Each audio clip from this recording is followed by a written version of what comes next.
Hello friends, स्वागत है आप सभी का आपका अपना यूट्यूब चैनल जीटीएम स्टडी में। दोस्तों, आज के इस वीडियो में 12th क्लास फिजिक्स का काफ़ी इंपॉर्टेंट ऑब्जेक्टिव प्रश्न लेकर आए हैं दोस्तों, जो कि आपके एग्जाम के लिए काफ़ी ही महत्वपूर्ण है। दोस्तों, अगर आप 2021 बोर्ड परीक्षा देने वाले हैं तो इस वीडियो को ज़रूर देखिएगा, क्योंकि दोस्तों इसमें वही ऑब्जेक्टिव प्रश्न लेकर आए हैं जो कि आपके एग्जाम में बार बार प्रश्न पूछे जाते हैं। इसलिए दोस्तों सभी प्रश्न को आपको अच्छी तरह से बताया गया है, ताकि आपका पूरा कॉन्सेप्ट के साथ आप इसे अच्छी तरह से याद कर लीजिए। अगर आपका एग्जाम में इससे प्रश्न आएगा तो आप इसे आसानी से सॉल्व कर दीजिएगा। इसलिए दोस्तों हमारे वीडियो के अंत तक ज़रूर बने रहिएगा, ताकि आपका कॉन्सेप्ट के साथ आप पढ़ाई कर सकें। तो चलिए आज की वीडियो हम शुरू करते हैं। जल्दी से इस वीडियो को लाइक करिए और अपने दोस्तों में शेयर कर दीजिए। और आप हमारे चैनल पर नए हैं तो प्लीज़ चैनल को सब्सक्राइब करके बेल आइकन को भी प्रेस कर ले, ताकि आपके एग्जाम से रिलेटेड कोई वीडियो अपलोड करें तो उसका नोटिफिकेशन आप लोगों को सबसे पहले मिले। तो चलिए चलते हैं पहला प्रश्न पे। फर्स्ट क्वेश्चन में बोला जा रहा है कि विद्युत चुम्बकीय तरंगों की प्रकृति होती है। दोस्तों, पहला क्वेश्चन में बोला जा रहा है कि विद्युत चुम्बकीय तरंगों की जो प्रकृति होती है वह होती है, तो पहला ऑप्शन है अनुप्रस्थ, दूसरा ऑप्शन है अनुदैर्ध्य, और तीसरा ऑप्शन है अनुप्रस्थ और अनुदैर्ध्य दोनों, और चौथा ऑप्शन है यांत्रिक। तो दोस्तों विद्युत चुम्बकीय तरंगों का जो प्रकृति होती है वह अनुप्रस्थ होती है। मेरा ए ऑप्शन यहाँ पे बिल्कुल करेक्ट हो गया, अनुप्रस्थ। तो यहाँ पे विद्युत चुम्बकीय तरंगों को पूछा जा रहा है तो उसका प्रकृति जो होता है अनुप्रस्थ होता है, तो ए ऑप्शन यहाँ पे बिल्कुल करेक्ट हो गया। और दोस्तों अगर आपको ध्वनि तरंगों का अगर प्रकृति पूछा जाता है दोस्तों, तो यहाँ पे अनुदैर्ध्य हो जाता है। ठीक है, आप ये भी याद कर लीजिएगा। अगर ध्वनि तरंगों का प्रकृति आपसे पूछा जाता है तो वहाँ पे अनुदैर्ध्य होगा, लेकिन यहाँ पे विद्युत चुम्बकीय तरंगों को पूछा जा रहा है तो अनुप्रस्थ हो जाएगा। ये ऑप्शन यहाँ पे बिल्कुल करेक्ट है। नेक्स्ट क्वेश्चन दूसरा नंबर में कह रहा है कि कार्बन प्रतिरोध का कलर कोड में हरा रंग का मान होता है। दोस्तों, आपको हम बताए थे ट्रिक के माध्यम से कि कार्बन प्रतिरोध में जो कलर कोड का मान निकाला जाता है। दोस्तों, ट्रिक के माध्यम से हम आपको वीडियो बना चुके हैं। अगर वो वीडियो नहीं देखे तो आप हमारे वीडियो में जाकर देख सकते हैं। तो दोस्तों कह रहा है कि कलर कोड में हरा रंग का मान, ठीक है, तो आपको हम ट्रिक बताए थे दोस्तों कि बी रोए RO रोए GB के लिए, ठीक है, GB के लिए। तो यहाँ पे देखिए बी हो गया मेरा ब्लैक हो गया, ब्राउन हो गया, रेड हो गया, ऑरेंज हो गया, येलो हो गया और ग्रीन हो गया। ठीक है, इधर से नंबरिंग करते हैं तो 0 1 2 3 4 5, तो मेरा 5 पर आ रहा है ग्रीन। ठीक है, तो मेरा यहाँ पे कलर कोड का हरा रंग का जो मान हो जाता है दोस्तों वह क्या हो जाएगा, 5 हो जाएगा। मेरा डी ऑप्शन यहाँ पे बिल्कुल करेक्ट होगा। दोस्तों, आपको ट्रिक के माध्यम से हम एक अलग सेपरेट वीडियो इस पर बना चुके हैं। अगर वो वीडियो नहीं देखें तो आप हमारे मैंने वीडियो में जाकर आप उसे देख सकते हैं। तो दोस्तों मेरा यहाँ पे हरा रंग के लिए कितना आ गया, तो डी आ गया, तो सॉरी 5 आ गया, तो मेरा डी ऑप्शन यहाँ पे बिल्कुल करेक्ट हो गया। नेक्स्ट क्वेश्चन तीसरा नंबर में कह रहा है कि कैथोड किरणें होती है। दोस्तों, आपसे पूछा जा रहा है कि कैथोड किरणें जो होती है वह होती है इलेक्ट्रॉन, न्यूट्रॉन, प्रोटॉन या फोटोन। तो दोस्तों कैथोड किरणें जो होती है वह इलेक्ट्रॉन होती है। मेरा ए ऑप्शन यहाँ पे इलेक्ट्रॉन बिल्कुल करेक्ट हो गया। कहने का मतलब कैथोड किरणें जो होती है दोस्तों वह उसमें जो है इलेक्ट्रॉन रहता है, तो मेरा ए ऑप्शन यहाँ पे बिल्कुल करेक्ट है। नेक्स्ट क्वेश्चन चौथा नंबर में कह रहा है कि तीन समान धारिता C वाले संधारित्र को समांतर क्रम में जोड़ने पर उसकी समतुल्य धारिता होती है। दोस्तों, तीन समान कैपेसिटर है आपको, ठीक है, उसको आप समांतर क्रम में जोड़ रहे हैं तो समतुल्य धारिता जो होगा वह क्या होगा, मैंने आपको बताना है इक्विवेलेंट कैपेसिटी क्या होगा। तो दोस्तों अगर समांतर क्रम में दिया हुआ है, ठीक है, तो दोस्तों समांतर क्रम का मेरा C इक्विवेलेंट का जो फार्मूला होता है, कैपेसिटी इक्विवेलेंट का जो फार्मूला होता है वह C1 plus C2 plus C3 होता है। ठीक है, अगर समांतर क्रम में दिया हुआ रहता तो मेरा समांतर क्रम में दिया हुआ है तो यहाँ पे C1 मैंने तीन समान धारिता, तो मैंने तीनों का जो है कैपेसिटी समान है वह C है। ठीक है, तो C1 पे C धरा जाएगा, C2 पर भी C धरा जाएगा और C3 पर भी C धरा जाएगा। तो मेरा कैलकुलेट करके कितना आ गया, 3C आ गया। ठीक है, मेरा कौन सा ऑप्शन में दिया हुआ है, C ऑप्शन में दिया हुआ 3C, तो मेरा C ऑप्शन यहाँ पे बिल्कुल करेक्ट हो जाएगा 3C। कहने का मतलब अगर तीन समान धारिता को अगर आप समांतर क्रम में जोड़ते हैं तो उसका जो इक्विवेलेंट कैपेसिटी जो आएगा वह 3C आएगा। तो मेरा C ऑप्शन यहाँ पे बिल्कुल करेक्ट हो गया। आपका एक ऑब्जेक्टिव प्रश्न इससे जरूर आता है दोस्तों, आप इसे अच्छी तरह से समझ लीजिएगा। नेक्स्ट क्वेश्चन पाँचवा नंबर में खा रहा है कि निम्न में से किस में प्रकाश का वेग सबसे कम होता है। दोस्तों, आपसे पूछ रहा है कि प्रकाश का वेग जो सबसे कम होगा किस में होगा, तो पहला ऑप्शन है निर्वात, दूसरा ऑप्शन है पानी, तीसरा ऑप्शन है शीशा और चौथा ऑप्शन है हवा। तो दोस्तों सबसे कम मैंने प्रकाश का वेलोसिटी जो है, लाइट का वेलोसिटी सबसे कम होगा तो वह शीशा में होगा इसमें। तो मेरा सी ऑप्शन यहाँ पे बिल्कुल करेक्ट हो जाएगा, शीशा। और दोस्तों सबसे अधिक जो होता है प्रकाश का वेग वह निर्वात में होता है, ये भी आप याद कर लीजिएगा। यहाँ पे सी ऑप्शन यहाँ पे बिल्कुल करेक्ट हो गया। नेक्स्ट क्वेश्चन छठा नंबर में कह रहा है कि अपवर्तनांक शीशा का अपवर्तनांक होता है। दोस्तों आपसे पूछता है कि शीशा का जो अपवर्तनांक होता है वह क्या होता है। तो दोस्तों शीशा का जो अपवर्तनांक होता है वह 1.5 होता है। तो मेरा सी ऑप्शन यहाँ पे 1.5 बिल्कुल करेक्ट हो गया। और दोस्तों 2.42 जो होता है दोस्तों वह डायमंड का होता है, हीरा का होता है, आप याद कर लीजिएगा। हीरा का जो होता है दोस्तों वह 2.42 होता है। और दोस्तों 1.33 जो होता है दोस्तों वह वाटर का होता है, वे भी आप याद कर लीजिएगा, वाटर का, ठीक है। वाटर का जो होता है 1.33 होता है, और शीशा का जो होता है 1.5 होता है, और हीरा का डायमंड का जो होता है 2.42 होता है। चलते हैं नेक्स्ट क्वेश्चन सातवां नंबर में कह रहा है कि आवेश का बीमा होता है। दोस्तों आपको बताना है कि आवेश का माने चार्ज का डायमेंशन होता है। दोस्तों चार्ज का जो डायमेंशन होता है दोस्तों वह 80। मेरा फर्स्ट ऑप्शन यहाँ पे 80 बिल्कुल करेक्ट हो जाएगा, क्योंकि दोस्तों फार्मूला जो होता है Q=IT, ठीक है। IT आप फार्मूला पढ़े होंगे। तो दोस्तों आई क्यू मेरा है जो चार्ज है, आई से मेरा हो गया, आई का जो मैंने डायमेंशन होता है दोस्तों वह एम्पियर होता है, और टाइम का जो होता है टी से मैंने टाइम, तो टाइम का जो होता है वह टी होता है। तो मेरा ए टी आ गया, ए से एम्पियर हो गया, टी से टाइम हो गया। तो मेरा ए ऑप्शन यहाँ पे बिल्कुल करेक्ट हो गया। नेक्स्ट क्वेश्चन आठवां नंबर में कह रहा है कि रेडियो एक्टिव परमाणु के लिए कौन सा संबंध सही है। दोस्तों रेडियो एक्टिव परमाणु के लिए कौन सा संबंध सही है।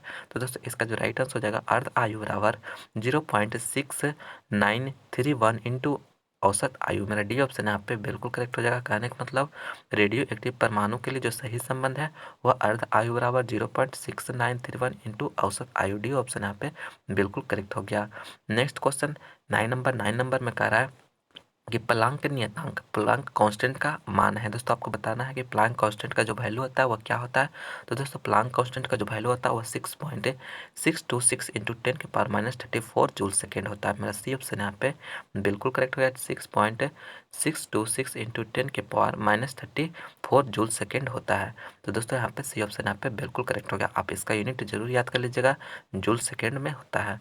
मेरा सी ऑप्शन यहाँ पे बिल्कुल करेक्ट। नेक्स्ट क्वेश्चन 10वां नंबर काफ़ी इंपॉर्टेंट प्रश्न दोस्तों। कह रहा है कि हाइड्रोजन स्पेक्ट्रम में कौन सी दृश्य भाग में होती है। दोस्तों हाइड्रोजन स्पेक्ट्रम में जो कौन सी भागे जो होती है वह दृश्य भाग में होती है। तो दोस्तों पहला ऑप्शन है लाइमन श्रेणी, दूसरा नंबर है बामर श्रेणी, तीसरा नंबर है पासन श्रेणी, और चौथा नंबर है ब्रैकेट श्रेणी। तो दोस्तों बामर श्रेणी जो होता है दोस्तों वह जो होता है दृश्य भाग में होती है। मेरा बी ऑप्शन यहाँ पे बिल्कुल करेक्ट है। नेक्स्ट क्वेश्चन 11 नंबर में कह रहा है कि एक गर्मतार एमिटर हॉट वायर एमिटर मापता है। कहने मतलब दोस्तों हॉट वायर एमिटर जो है क्या चीज़ को मेजर करता है। तो दोस्तों हॉट वायर एमिटर जो होता है वह RMS value of alternating current को मेजर करता है। कहने का मतलब प्रत्यावर्ती धारा का मूल माध्य वर्ग का मान का मेजर करता है। तो मेरा बी ऑप्शन यहाँ पे प्रत्यावर्ती धारा का मूल माध्य वर्ग मान को मेजर करता है। तो बी ऑप्शन यहाँ पे बिल्कुल करेक्ट हो गया। नेक्स्ट क्वेश्चन 12 नंबर में कह रहा है कि दशमिक संख्या 9 का आपको द्विधारी होता है। कहने मतलब दोस्तों आपको बताना है डेसिमल नंबर 9 का जो है आपको बाइनरी कन्वर्ट करके बताना है। तो दोस्तों बाइनरी कन्वर्ट करने के लिए हम आपको बता चुके हैं पहले भी। तो दोस्तों आपको एक और रिवीजन करा देते हैं। इस तरह से आपको लिख लेना है, यहाँ से आपको 2 से भागा देना है, ठीक है। तो दोस्त आप भागा लगाइएगा, कितना मरतब लगेगा, 4 मरतबे, ठीक है, 4 दूनी 8, ठीक है। और आपके पास जो शेषफल बचेगा दोस्तों यहाँ पे आपको लिखना है, ठीक है। फिर 2 से भागा दीजिएगा तो 2 मरतब कटेगा, शेषफल आपको कुछ नहीं बचा अभी, तो यहाँ पे 0 लिखेंगे, ठीक है। फिर 2 से भागा देते हैं तो कितने मरतब लगे, 1 मरतब लगा, शेषफल कितना बचा, 0 बचा, ठीक है। तो आपको नीचे से ऊपर की ओर लिख देना है, ठीक है। तो नीचे से ऊपर की ओर लिखते हैं तो कितना आ जाता है, 1001 आता है, ठीक है।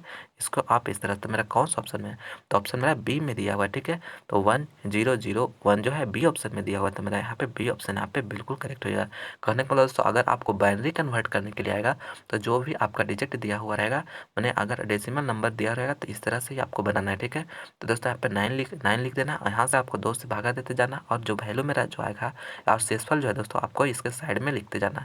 और एक बात हमेशा याद रखिएगा, जो भी आप बाइनरी नंबर लिखिएगा वह नीचे से ऊपर की ओर लिखिएगा। अगर आप ऊपर से नीचे की ओर लिख देते हैं तो आपका गलत आंसर हो जाएगा, ठीक है। हमेशा याद रखिएगा नीचे से ऊपर की ओर लिखेंगे। तो मेरा यहाँ पे बी ऑप्शन यहाँ पे बिल्कुल करेक्ट हो जाएगा।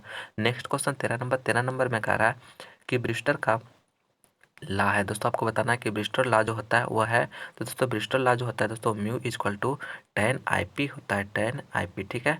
IP। तो मेरा कौन सा ऑप्शन में दिया हुआ है, ऑप्शन नंबर सी में दिया हुआ है। तो सी ऑप्शन यहाँ पे बिल्कुल करेक्ट हो जाएगा। म्यू बराबर जो होता है दोस्तों वह tan IP होता है। म्यू जो है दोस्तों रिफ्रैक्टिव इंडेक्स है और IP जो है मेरा ध्रुवन कोण होता है। तो ये मेरा जो है दोनों में रिलेशन जो होता है दोस्तों वह सी ऑप्शन यहाँ पे बिल्कुल करेक्ट हो गया। नेक्स्ट क्वेश्चन 14 नंबर में कह रहा है कि लेंज का नियम किस संरचन सिद्धांत से संबंधित है। काफ़ी इंपॉर्टेंट प्रश्न है दोस्तों, आपके एग्जाम में बार बार पूछा जाता है।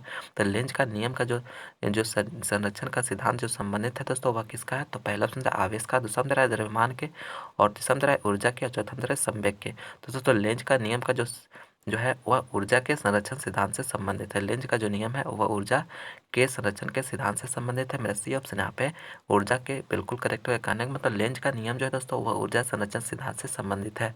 मेरा सी ऑप्शन यहाँ पे बिल्कुल करेक्ट है। नेक्स्ट क्वेश्चन 15 नंबर में कह रहा है दोस्तों कि विद्युत धारा का चुंबकीय प्रभाव का खोज किसने किया। दोस्तों विद्युत धारा का चुंबकीय प्रभाव का जो खोज किए वो किसने किए, तो वह ऑस्ट्रेड ने किए हैं। तो मेरा डी ऑप्शन यहाँ पे बिल्कुल करेक्ट हो गया। ऑस्ट्रेड ने, कहने का मतलब ऑस्ट्रेड ने विद्युत धारा का चुंबकीय प्रभाव का खोज किए थे। तो डी ऑप्शन यहाँ पे बिल्कुल करेक्ट हो गया। नेक्स्ट क्वेश्चन 16 नंबर में कह रहा है कि फ्लेमिंग के दाहिने हाथ के नियम में अंगूठे की दिशा दर्शाता है। काफ़ी इंपॉर्टेंट प्रश्न है दोस्तों, आपके एग्जाम में बार बार पूछा जाता है ये भी प्रश्न। तो दोस्तों कह रहा है फ्लेमिंग के दाहिने हाथ के नियम के अनुसार अंगूठा का जो है दिशा वह क्या बतलाता है। तो दोस्तों अंगूठा जो है दोस्तों वह चुंबकीय बल की दिशा को बतलाता है। मेरा बी ऑप्शन यहाँ पे चुंबकीय बल की दिशा बिल्कुल करेक्ट हो गया। कहने का मतलब फ्लेमिंग के दाहिने हाथ का नियम के अनुसार जो अंगूठा को है दोस्तों वह चुंबकीय बल की दिशा को बतलाता है। तो दोस्तों अगर आप हमारे इस वीडियो को अभी तक देख रहे हैं तो प्लीज़ दोस्तों वीडियो को लाइक ज़रूर करिए और जितना हो सके अपने दोस्तों में शेयर जरूर करिए। और अभी तक हमारे चैनल को सब्सक्राइब नहीं किए तो प्लीज़ चैनल को सब्सक्राइब भी जरूर कर लीजिए। नेक्स्ट क्वेश्चन 17 नंबर में कह रहा है कि चुंबकीय क्षेत्र का SI मात्रक होता है। दोस्तों आपसे पूछा जाए कि चुंबकीय क्षेत्र का SI मात्रक होता है। तो पहला ऑप्शन है टेस्ला, दूसरा ऑप्शन है वेबर, और तीसरा अंदर है एम्पियर मीटर, और चौथा अंदर है इनमें से कोई नहीं। तो दोस्तों चुंबकीय क्षेत्र का जो SI मात्रक होता है वह टेस्ला होता है। ये ऑप्शन यहाँ पे बिल्कुल करेक्ट हो गया। ठीक है, और टेस्ला को दोस्तों हम लोग T से डिनोट करते हैं, और दोस्तों यहाँ पे एक क्वेश्चन और पूछ सकता है कि 1 टेस्ला बराबर जो होता है तो 10⁴ गॉस के बराबर होता है। ठीक है, आप ये भी याद कर लीजिएगा, आपके एग्जाम में पूछ सकता है 1 टेस्ला बराबर 10⁴ गॉस, गॉस को G से डिनोट करते हैं। नेक्स्ट क्वेश्चन 18 नंबर में कह रहा है कि दो आवेशों के बीच की दूरी दोगुनी करने से बीच का जो बल हो जाता है। तो दोस्तों F बराबर मेरा जो फार्मूला होता है दोस्तों, आपको इससे एक ऑब्जेक्टिव प्रश्न जरूर पूछा जाता है। कहने दो चार्ज के बीच की दूरी अगर कुछ दूरी पर रखा हुआ तो इसमें जो फोर्स दोनों के बीच जो लगता है दोस्तों, F बराबर मेरा जो फार्मूला होता है वह 1/4 pi epsilon not Q1 Q2 बटा के R²। ठीक है, यही आपका मैंने फोर्स लगता है दोनों चार्ज के बीच में। ठीक है, तो दोस्तों यहाँ पे पूछा जाए, कहा जा रहा है कि R को दोगुना कर दिया जा रहा है। मेरा जो करने मतलब दूरी को R नहीं, मेरा R जो होता है दोस्तों वह दूरी होता है, दोनों चार्ज के बीच की दूरी होता है। ठीक है, तो दोस्तों दूरी को जो है दोगुना किया जा रहा है। ठीक है, तो मेरा पहला कंडीशन में मेरे जो F1 का मेरा वैल्यू था, अगर आप इसे मान लेते हैं कि यही था। ठीक है, F1 इसे मान लेते हैं। ठीक है, दूसरा कंडीशन में मेरा जो हो जा रहा है उसको R को जो है दोगुना किया जा रहा है। ठीक है, तो मेरा F2 जो हो जाएगा, F2 जो होगा यहाँ पे 4 पाई एप्सिलॉन नॉट Q1, क्योंकि चार्ज के बारे में कुछ नहीं तो वही सेम रह जाएगा। यहाँ पे R जो है मैंने दोनों के बीच का जो दूरी है, मेरा पहले R था तो उसको दोगुना किया जा रहा है। ठीक है, तो मेरा दोगुना कर देंगे तो 2R हो जाएगा, और 2R के अगर स्क्वायर आप करते हैं तो कितना हो जाएगा, 4R² हो जाएगा। ठीक है, तो दोस्तों यहाँ पे 4R² हो जाएगा। देखिए यहाँ पे अगर आप हमें लिख सकते हैं तो मेरा यहाँ पे ये जो मेरा जो वैल्यू हो जाएगा दोस्तों, यहाँ पे ये वैल्यू जो है यह हम F1 के बराबर लिख सकते हैं। कहने में तो 1/4 F1 लिख सकते हैं। ठीक है, तो मेरा देख रहे हैं F1। ठीक है, क्योंकि ये मेरा वैल्यू सेम है, यहाँ पर बटा में 4 सिर्फ आ गया। तो क्या हो जा रहा है कि मेरा पहले जो फोर्स था उसका 1/4 हो जाए, मैंने चौथाई हो जा रहा है। तो मेरा जो दूसरा जो बल हो जाएगा दोस्तों वह चौथाई हो जाएगा। मेरा डी ऑप्शन यहाँ पे बिल्कुल करेक्ट हो जाएगा। दोस्तों यहाँ पे आपको किसी भी तरह आधा कह सकता है। ठीक है, दोगुना यहाँ पे कहा जा रहा है तो आधा भी किया जा सकता है, या 3 गुना करने के लिए कहा सकता है। तो आप इसी तरह से आप यहाँ पे R के जगह पे एक मेरा F1 मान लीजिएगा पहला। ठीक है, और एक दो होगा दूसरा F2 मान लीजिएगा। ठीक है, आपको जो भी कहा जाए यहाँ पे R को आप कर दीजिएगा और देख लीजिएगा कि क्या हो रहा है। यहाँ पे देख रहे हैं कि 1/4 हो रहा है, मैंने चौथाई हो जा रहा है, तो यहाँ पे चौथाई यहाँ पे हो जाएगा।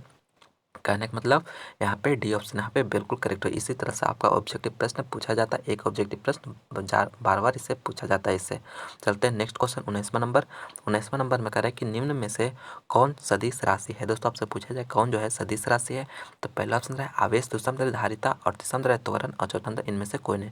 तो दोस्तों सदिश राशि जो होता है जिसमें मैग्नीट्यूड और डायरेक्शन दोनों होता है तो उसे सदिश राशि कहते हैं। और अदिश राशि होता है दोस्तों जिसमें सिर्फ और सिर्फ मैग्नीट्यूड होता है। ठीक है, तो सदिश राशि जिसमें मैग्नीट्यूड और डायरेक्शन दोनों होता है तो वह कौन है, जिसमें राइट आंसर हो जाएगा वह त्वरण। सी ऑप्शन यहाँ पे बिल्कुल करेक्ट हो जाएगा त्वरण। नेक्स्ट क्वेश्चन 20वां नंबर में कह रहा है कि विद्युत क्षेत्र की तीव्रता ई और विभव भी में संबंध है। दोस्तों आपको बताना है कि विद्युत क्षेत्र की तीव्रता ई और विभव भी में जो संबंध है वह क्या है। तो दोस्तों इसका जो राइट आंसर हो जाएगा वह ई बराबर -dv बटा के डी आर, -dv बटा के डी आर जो है वह राइट रिलेशन होता है विद्युत क्षेत्र की तीव्रता और विभव में। ठीक है, तो मेरा कौन सा ऑप्शन दिया हुआ है, ऑप्शन नंबर सी ऑप्शन यहाँ पे बिल्कुल करेक्ट हो जाएगा। ई बराबर -dv बटा के डी आर, क्योंकि माइनस का जो है दोस्तों काफ़ी इंपॉर्टेंट है, इसलिए इंपॉर्टेंस है, इसलिए माइनस लगा रहना जरूरी है मेरा, क्योंकि डी में माइनस नहीं लगा हुआ तो मेरा जो सी ऑप्शन है वह बिल्कुल करेक्ट होगा। तो दोस्तों यह मेरा जो था लास्ट प्रश्न था दोस्तों।